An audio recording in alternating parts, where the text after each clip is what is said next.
Buenas tardes, Dios les bendiga, Dios les guarde. Bien, aquí vamos a grabar un saludo para nuestro hermano John Merche, allá en la amada isla de Bonaire, de sus amigos, el pastor Luis Monte y la pastora Margot de Monte. Las cámaras, hermano Luis y hermana Margot, son suyas para enviarle un saludo a lejanas tierras desde acá, desde Achípano, Margarita, Estado Nueva Esparta.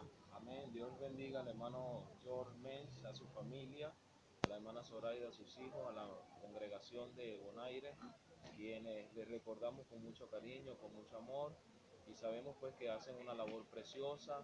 El templo que tienen ya construido nuevo, lo hemos visto por internet y de verdad que nos hemos gozado. Desde aquí, amado hermano, un saludo fraternal, un fuerte abrazo y todo nuestro cariño deseando en el Señor que siga adelante y que Dios te siga ayudando y bendiciendo en esa preciosa tarea que el Señor les ha encomendado. Nuestra hermana Margot.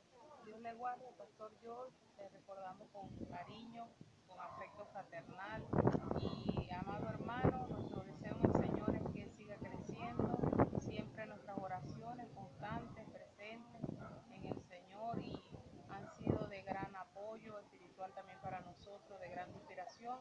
Y ustedes tienen una parte nuestra allá en medio de ustedes, que son nuestros amados pastores Clemente y Gladys de Vergara. Dios les bendiga a usted juntamente con su familia en la iglesia, le amamos. Saludos, Gracias, Dios les pastores, bendiga. Dios les bendiga.